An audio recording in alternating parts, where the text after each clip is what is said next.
I've seen things. A few things before.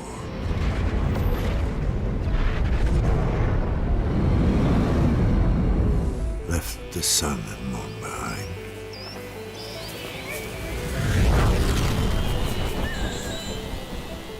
Galaxies waiting to be found. Hello everybody, you're watching Game Reactor. This is NoMan'sSky, and I just played half an hour of NoMan'sSky. It's a gigantic game, and I know this is going to be hard, but can you give us the short pitch on the game? The short pitch. Yeah, it is hard, but I guess in some ways it's a simple game. What we're doing is we're taking the computer, we're taking the PlayStation 4, and we're letting it create the universe for us. So that's all the stars, all the planets that orbit it, with life on them and things like that. And then we're setting players loose. We start them all on a different planet, on the outside edge of the universe, and then the aim, I guess, for some people would be to journey to the center of the universe. You talked about today about 4 different ways to play. Can you talk to us a little bit more about that? So as a player, you have various choices open to you, and it's actually a really open kind of sandbox game. It's a sandbox experience, and I guess for players they choose between survival, trading, fighting, and exploring. And for most players, they'll probably do a mix of all of those things. That's kind of what I call like the Han Solo character, right? He's doing a little bit of everything. But some players will just want to explore, some players will just want to fight, and that's fine. We encourage that too. It's all about that kind of sandbox thing, whatever you sit down and you feel like doing. Perfect.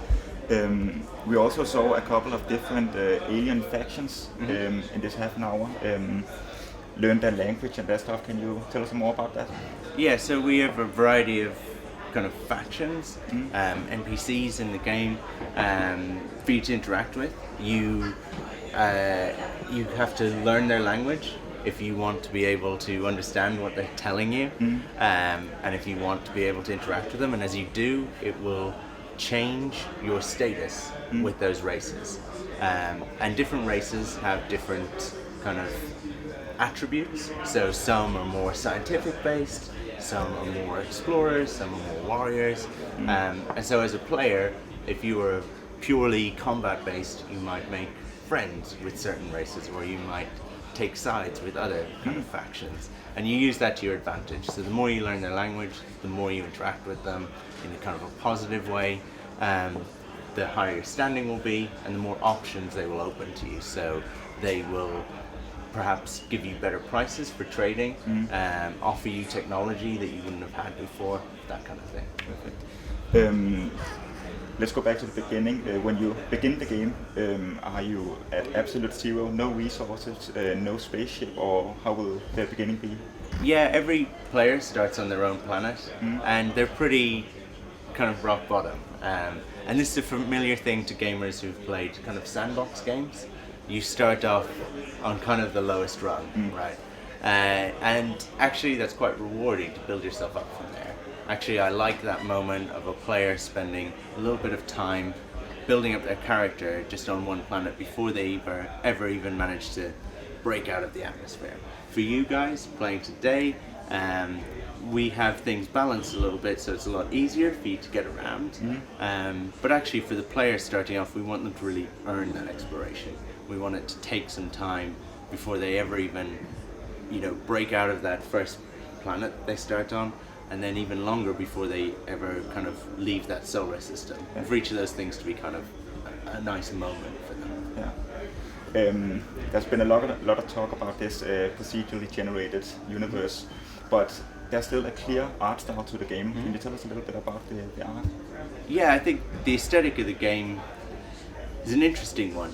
We go for something that I think if you were to freeze frame the game at various moments, it looks a little bit like a sci-fi book cover. And that's what we want. We want a universe that's pretty, right? And a universe that's beautiful, because we think that a vibrant, beautiful universe is more interesting to explore. And that if it was more realistic and space was just entirely black and every planet was pretty much just a dull rock Yeah. that you could mine, then you'd be less inclined to go out and explore, right? We want a kind of a boundless, vibrant universe, and that's kind of the real appeal of the game. If you were discovering creatures, you want them to be crazy and wild and crazy dinosaurs and weird little bugs and things like that. But on that note, if do there have to be water on the planet for there to be life? And is there a full day-night cycle on every planet, or how will that work? There's day-night cycle on every planet, and it's based on the planet rotating around its axis and things like that. In terms of life, generally you will find life where there is water. Sometimes there's life where it's not entirely visible that there's water. So for instance, if you were to land in one of our deserts, you would still find life, but you wouldn't necessarily be that obvious that there are oceans and things like that. And we do that to make it more interesting as much as anything. And it's based around things like your proximity to the sun and stuff like that, as to whether you will be an ice planet or a very hot planet, that kind of thing. Yeah. It's an online game, so you can name planets and creatures, but how often will I encounter other players and that stuff? So the chances of you landing on a planet that somebody else has been to are actually really small. Okay. The chances of you being in the same planet at the same time as somebody else is incredibly small, right? It genuinely may never happen, and so that's something for people to be aware of. If you are looking for a Call of Duty deathmatch experience, this is probably not the game for you, right? But if you enjoyed things like Journey and the kind of interactions that you get in things like Dark Souls and things like that, then we hope to give that to players, so that you will be aware of other players.